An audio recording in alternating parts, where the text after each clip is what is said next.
Cat and CGI with उमेर में खुश आमदीद। तो शुरू करते हैं सॉलिड वर्क्स की क्लास नंबर 4। तो पिछले तकरीबन 2 वीक से मैंने कोई वीडियो अपलोड नहीं की थी, मैं ज़रा बिजी था। तो लेकिन आज के बाद इंशाल्लाह दोबारा से पहले की तरह रोज़ाना न्यू वीडियोस अपलोड होती रहेगी। तो अगर आपने इस चैनल को सब्सक्राइब नहीं किया तो प्लीज़ इसको सब्सक्राइब करें। तो चलिए वीडियो की में आगे बढ़ते हैं। तो मैं बना लेता हूँ एक न्यू पार्ट डॉक्यूमेंट। ओके। और इस लेक्चर में हम बेसिकली जो हमने पिछले लेक्चर में किया था, सॉलिडवर्क्स में स्केचिंग सीख रहे थे हम।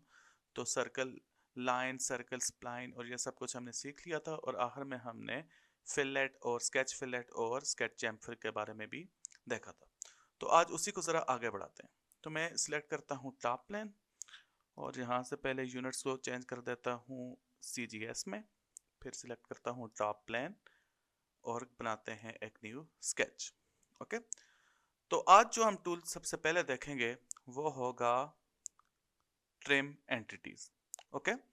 तो इसके लिए पहले हम बना लेते हैं, फॉर एग्जांपल हम बनाते हैं एक, फॉर एग्जांपल अगर आप सॉलिड वर्क्स में इस तरह की एक शेप बनाना चाहें, जैसे ऐसे गई ऐसे, ये आपने एक शेप बना ली कुछ भी, ठीक है।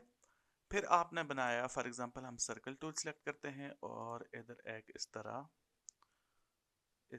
या यहाँ से स्टार्ट करते हैं और ये हम इस तरह एक सर्कल बना लेते हैं। इसके ऊपर अगर आप और बनाना चाहें, लेट से हम यहाँ पर एक छोटी सी रेक्टेंगल भी बना लेते हैं, ये होगी। अब हमारे पास 1 2 3 डिफरेंट ज्योमेट्रीज हैं, एक सर्कल और एक ये रेक्टेंगल। अब अगर हम इसको कंबाइन करना चाहें एक्सट्रूड करने के लिए या 3D बॉडी में बनाने के लिए, तो उसके लिए हमारे पास जो ऑप्शन है उसका नाम है ट्रिम एंटिटीज। ये बड़ी सिंपल सी ऑप्शन है। फॉर एग्जांपल हम इसको सिलेक्ट करते हैं यहाँ से और इधर आते हैं। अब आप जब आपने ट्रिम एंटिटी सिलेक्ट किया हो तो आप अगर ऐसे मूव करें, क्लिक करके लेफ्ट माउस बटन का क्लिक करके मूव करें, तो आप देखेंगे कि आप एक लाइन लगा सकते हैं या कर्व, जिस डायरेक्शन में आप कर्सर को मूव कर रहे हैं। तो यह जो हम इस तरह ड्राइंग कर रहे हैं, इस लाइन के ऊपर जो चीज़ भी स्केच के एलिमेंट्स आएंगे वो ट्रिम हो जाएंगे, मतलब कि वो कट हो जाएंगे। तो फॉर एग्जांपल मैं यहाँ आता हूँ, यहाँ से एक लाइन बनाता हूँ, आगे गया गया ये, जैसे ही वो सर्कल का वो पोर्शन इस लाइन के ऊपर से आया वो ख़त्म हो गया, ठीक है। अब अगर हम यहाँ से इसको ख़त्म करना चाहें, ये लाइन भी ख़त्म हो जाएगी, ये पोर्शन ये ख़त्म हो गया, ठीक है। तो इस तरह बेसिकली आप छोटे छोटे लाइन सेगमेंट्स को कट कर सकते हैं और कट करके बहुत सारे स्केचेस को कंबाइन कर सकते हैं। तो अब हमने जो पहले एक शेप बनाई थी, उसके बाद जो सर्कल बनाया था, फिर रेक्टेंगल बनाई थी, उसको कंबाइन करके एक सिंगल शेप बना ली। ओके। और ये हमने कैसे किया? ट्रिम एंटिटीज के साथ। अब भी अगर लेट्स से आप यहाँ से शुरू होकर यहाँ तक यह जो लाइन है, यह पोर्शन है जो ये वाला, इसको आप कट करना चाहते हैं, तो उसके लिए आप अगेन ट्रिम एंटिटी सेलेक्ट करेंगे और इधर से ऐसे लेफ्ट माउस बटन को क्लिक करके ऐसे मूव करेंगे और वो पोर्शन कट हो जाएगा। तो यह है बेसिकली ट्रिम एंटिटीज टूल। उसके बाद है ऊपर कन्वर्ट एंटिटीज। तो इसके बारे में हम जब 3D मॉडलिंग में जाएंगे तो तब ये टूल रेलेवेंट होगा, तो इसके बारे में हम वहाँ देखेंगे कि ये क्या करता है। तो आगे बढ़ते हैं। आगे है ऑफसेट एंटिटीज। तो जैसे कि नाम से जाहिर है, इससे आप एक ऑफसेट एंटिटीज बना सकते हैं विद करंट डायमेंशन के इनसाइड और आउटसाइड। फॉर एग्जांपल हमारे पास यह एक शेप है, ओके, और यह एक क्लोज्ड शेप है, और क्लोज शेप होना लाजमी है एक बॉडी के एक्सट्रूड होने के लिए, उस 2D शेप को 3D शेप में कन्वर्ट होने के लिए। तो अगर लेट्स से हम बिल्कुल इसी तरह की शेप, ओके, बनाना चाहें इसके अंदर या इसके बाहर कुछ सेंटीमीटर या कुछ डायमेंशन फासले के ऊपर, तो उसके लिए हम यूज़ करेंगे ऑफसेट एंटिटीज टूल। तो इसको सिलेक्ट करते हैं इस पूरी शेप को और क्लिक करते हैं ऑफसेट एंटिटीज पर। तो आपको यहाँ पर एक चीज येलो कलर का प्रीव्यू नजर आ रहा होगा, तो ये बेसिकली कह रहा है कि करंट सेटिंग्स के मुताबिक ये इस तरह की एक और शेप बना देगा इसके बाहर, और उस शेप का ओरिजिनल शेप से डिस्टेंस कितना होगा वो यहाँ पर आप सिलेक्ट कर सकते हैं, और वो करंटली सेट है 1 मिलीमीटर। ओके, तो इसको आप जो डायमेंशन देना चाहें वो दे सकते हैं। लेट्स से 0.5 हो गया। ठीक है, इधर एंटर करें। लेट्स से 0.25 सॉरी दोबारा करते हैं, इसको सिलेक्ट किया ऑफसेट एंटिटीज पे, और यहाँ पर लिखते हैं 0.25। ये टाइप किया और यहाँ पर क्लिक किया तो वो प्रीव्यू अपडेट हो गया 0.25 डायमेंशन पर। नीचे यहाँ पर एक बटन है जिसका नाम है रिवर्स। ओके, मैं जूम कर देता हूँ, यहाँ पर आपको ये नज़र आ रहा होगा। ठीक है, इसको जब आप सिलेक्ट करेंगे तो आपका जो ऑफसेट है वो बाहर के बजाय अंदर की तरफ हो जाएगा। मीनिंग, पहले अनचेक करता हूँ, अब ये 0.25 सेंटीमीटर बाहर की तरफ था, और जब इसको चेक करेंगे तो वो 0.25 सेंटीमीटर अंदर की तरफ हो जाएगा। तो जिस डायरेक्शन में आप बनाना चाहें वहाँ पर आप बना सकते हैं। ठीक है, नीचे एक और ऑप्शन है, सिलेक्ट चेन को इग्नोर कर दें। आगे है बाई डायरेक्शनल, इसको अगर आप सिलेक्ट करेंगे तो अब आप दोनों तरफ बना सकते हैं। ओके, 0.25 सेंटीमीटर अंदर की तरफ और 0.25 सेंटीमीटर बाहर की तरफ। ओके, तो डिपेंडिंग ऑन योर रिक्वायरमेंट आप ये भी चूज कर सकते हैं। तो मैं बाई डायरेक्शनल को ऑफ करता हूँ और रिवर्स को भी ऑफ करता हूँ ताकि वो बाहर की तरफ बनाए, और फिर क्लिक करते हैं ओके पर। तो उसने बाहर की तरफ एक और बिल्कुल उसी शेप की तरह एक और शेप बना दी जो ओरिजिनल शेप से 0.25 डिस्टेंस पर है। ये फासला आप यहाँ पर ये डायमेंशन में देख भी सकते हैं, 0.25। तो ये है ऑफसेट टूल। ठीक है, उसके बाद है मिरर एंटिटीज टूल। तो मिरर एंटिटीज टूल, जैसा कि आपको नाम से भी जाहिर हो रहा होगा, ये क्या करता है, इसके थ्रू हम मिरर क्लोन्स बनाते हैं। ओके, तो मैं ये सब कुछ को डिलीट करता हूँ। मैं प्रेस करता हूँ Ctrl+A, delete. Okay, line tool select करते हैं, एक ये लाइन लगाई, वर्टिकल लाइन, फिर कुछ इधर शेप बनाई। लेट्स से इस तरह की हम एक शेप बना देते हैं, ये शेप बन गई।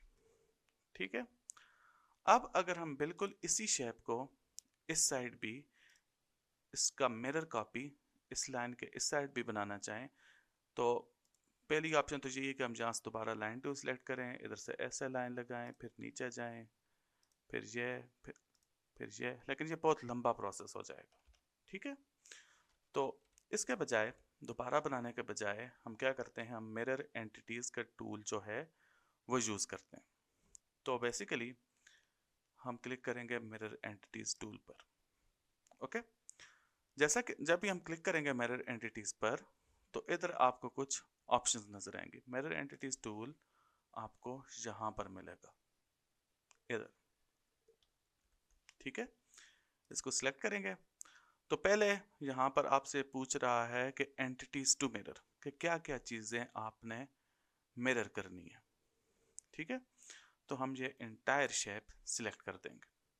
ठीक है, और उसके बाद है मिरर अबाउट, किस एक्सेस के अराउंड मिरर करनी है। तो हम इसमें सिलेक्ट करते हैं। अगर हम इस लाइन को सिलेक्ट करें, लेट्स से ये लाइन, तो आप देख सकते हैं कि वो मिरर इस डायरेक्शन में हो रहा है, आपको एक प्रीव्यू नजर आ रहा है। इसी तरह अगर हम इस लाइन को सिलेक्ट करें तो वह मिरर डाउनवर्ड डायरेक्शन में हो जाएगा। अगर हम इस लाइन को सिलेक्ट करें तो वो अगेंस्ट दैट लाइन मिरर हो जाएगा। ओके, तो आप जो भी एक्सेस हो उसके अलोंग मिरर कर सकते हैं। तो मैं ये लाइन सिलेक्ट करूंगा और मिरर यहाँ पर mirror about entities to mirror में इसको मैं डिलीट करता हूँ, क्योंकि जब हमने डिफरेंट लाइंस को बार बार सिलेक्ट किया था फॉर मिरर एक्सेस, तो वो कुछ lines for mirror two entities में से इस पोर्शन में से डिलीट हो गई थी, ठीक है। तो मैं दोबारा सिलेक्ट करता हूँ mirror entities, for entities to mirror, ये सब कुछ सिलेक्ट किया, और मिरर अबाउट में ये सिलेक्ट कर दी ये वाली लाइन, ठीक है। अब इसके बाद यहाँ पर आपको एक ऑप्शन नजर आ रही होगी जो लिखा है कॉपी, ठीक है। अगर आप इसको चेक करेंगे, ये इसी तरह जैसे ये चेक्ड है इस तरह रहेगी, तो मिरर टूल बेसिकली आपके लिए उसका एक मिरर डुप्लीकेट बनाएगा, ओरिजिनल शेप भी वहीं पर रहेगी। ओके, मैं करके दिखाता हूँ, करते हैं ओके। तो आप देख सकते हैं यहाँ पर एक और न्यू कॉपी इसकी बन गई है जो मिरर फ्लिप्ड है, ठीक है।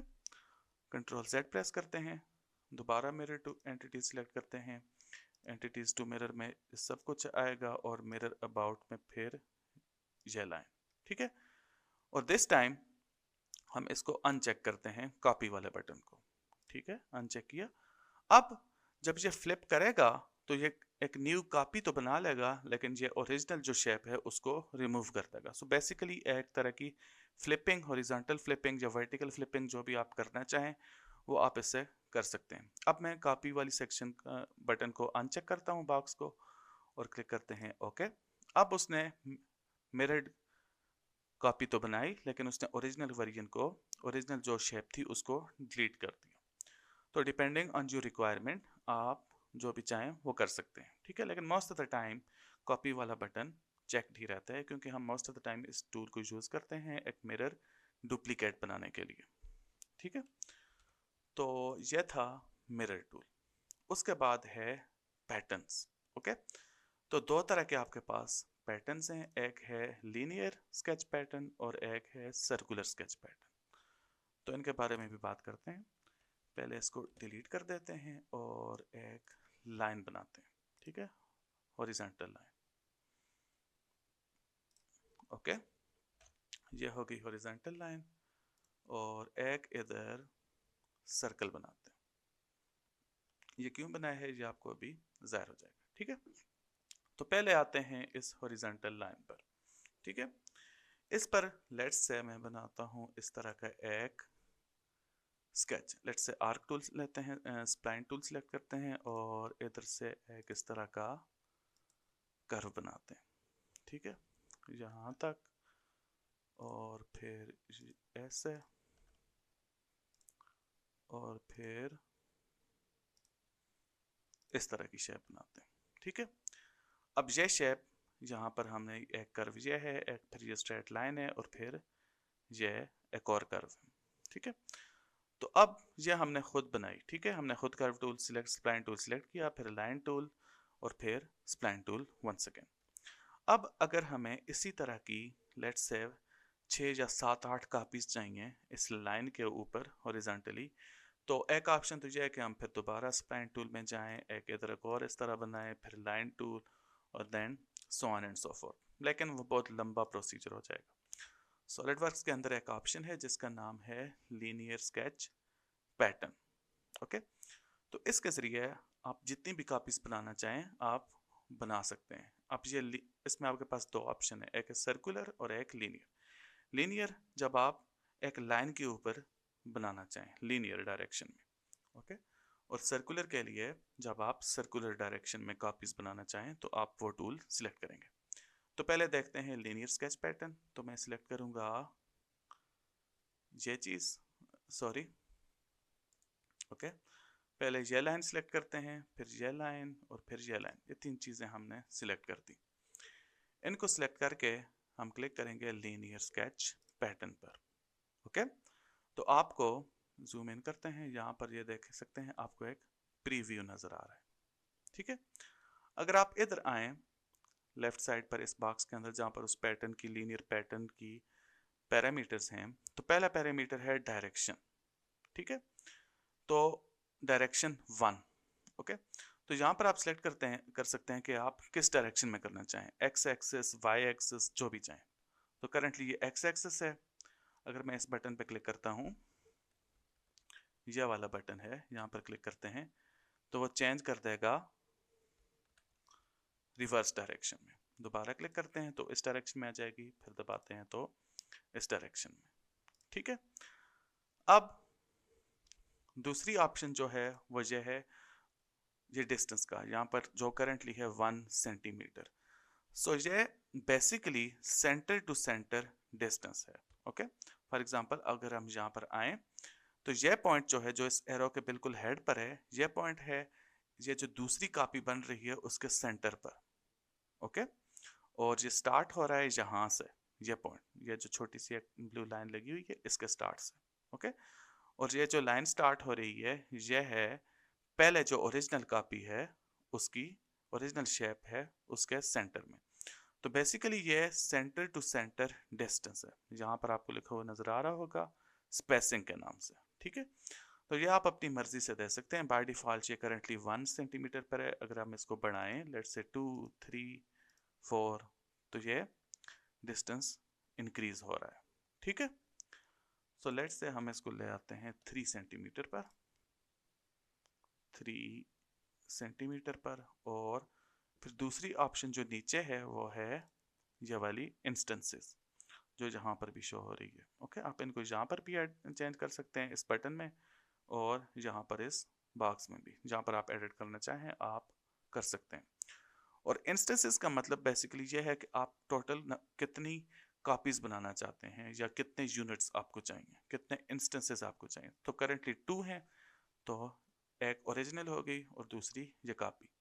इसको अगर हम इंक्रीज करें यहाँ से 3 करते हैं तो 3 बन गई। ठीक है, इसको 4, एक और बन गई 5, 6, 7।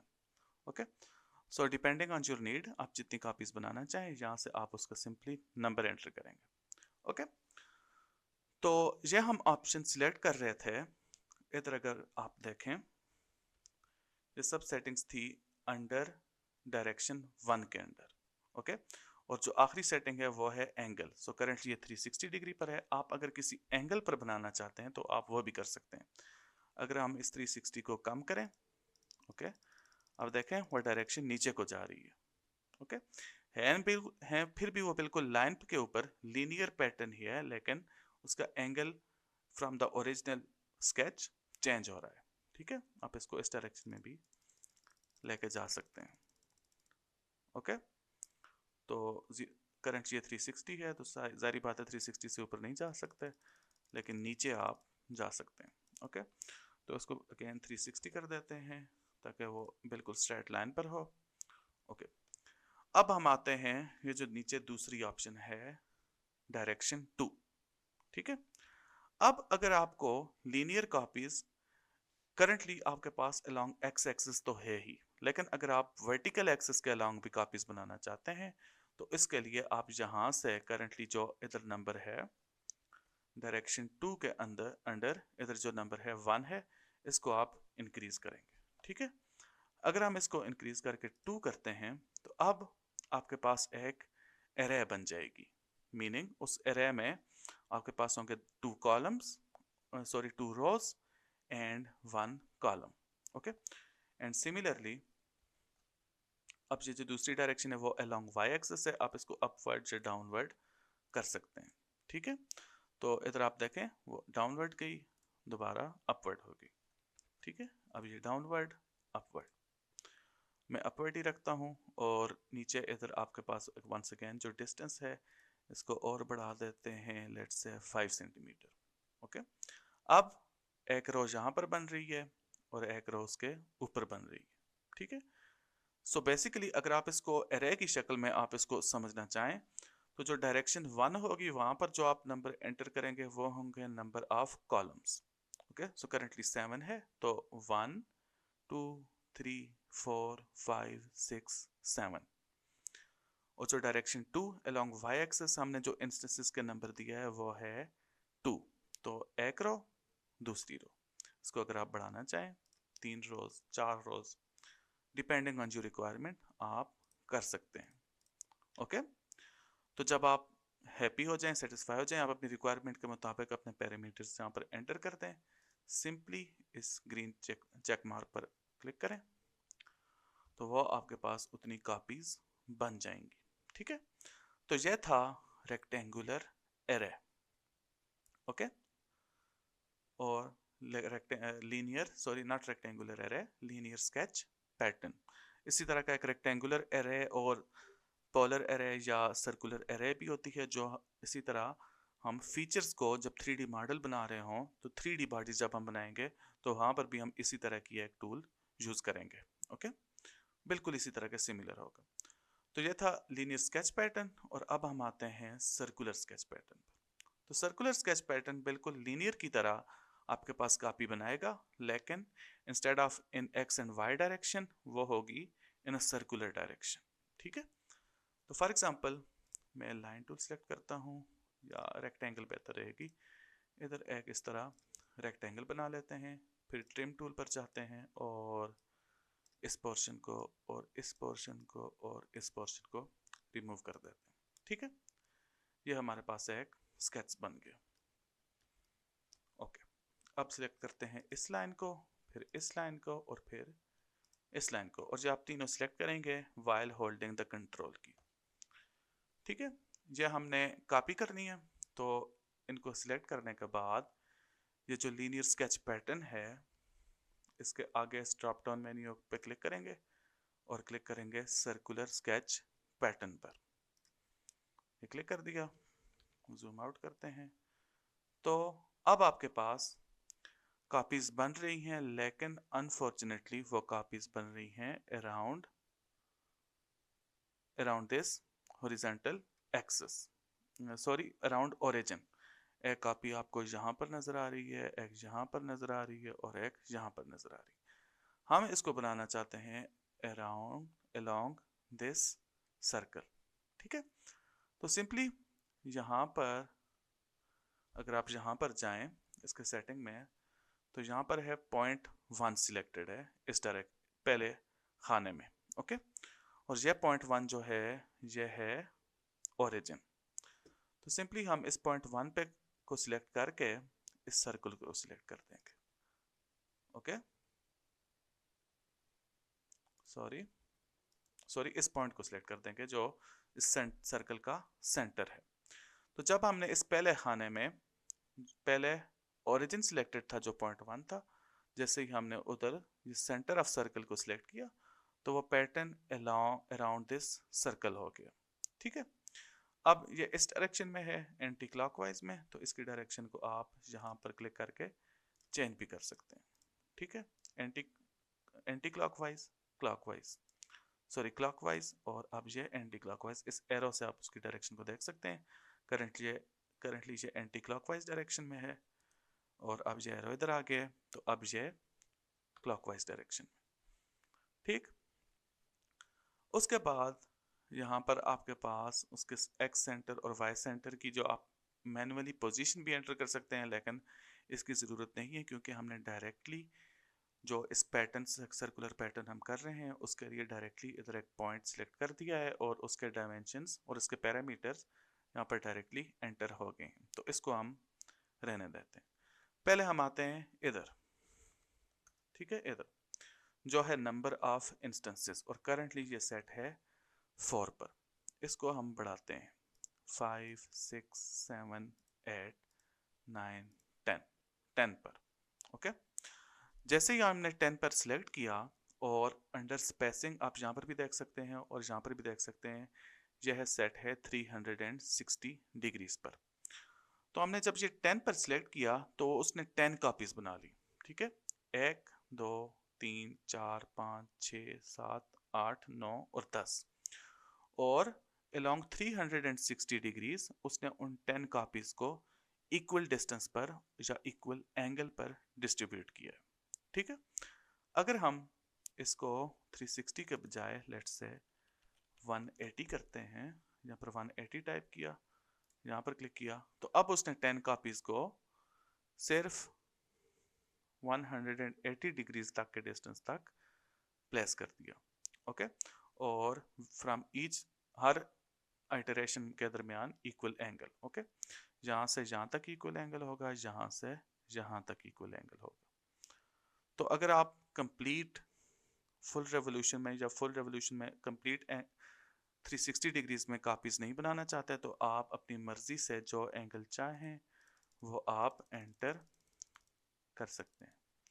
सो लेट्स से मैं वंस अगेन 360 टाइप करता हूँ, ओके, और यहाँ पर क्लिक करते हैं तो आपके पास इस तरह की ये और कापीज भी बन गई। तो ये था रेक्टेंगुलर पैटर्न, ओके। तो यहाँ तक बेसिकली हमने जो स्केच बनाने के जो प्रोसीजर्स हैं वो सब सीख लिए हैं, और इन्हीं टूल्स को लाइन, सर्कल, स्प्लाइन एट्सेट्रा, और फिर ट्रिम एंटिटीज, ऑफसेट, मिरर और पैटर्न्स बेसिकली जो हैं इन्हीं को यूज़ करके मुख्तलिफ टाइप के स्केचेस बनाए जाते हैं। तो इस वीडियो के लिए इतना ही। सो इंशाल्लाह नेक्स्ट वीडियो में हम एक्सट्रूड फीचर्स और या 3 डायमेंशनल फीचर्स की तरफ जाएंगे, जहाँ पर हम इन्हीं स्केचेस से 3D ज्योमेट्रीज बनाएंगे। Thank you for watching this video, और चैनल को सब्सक्राइब लाजमी करें। Thank you.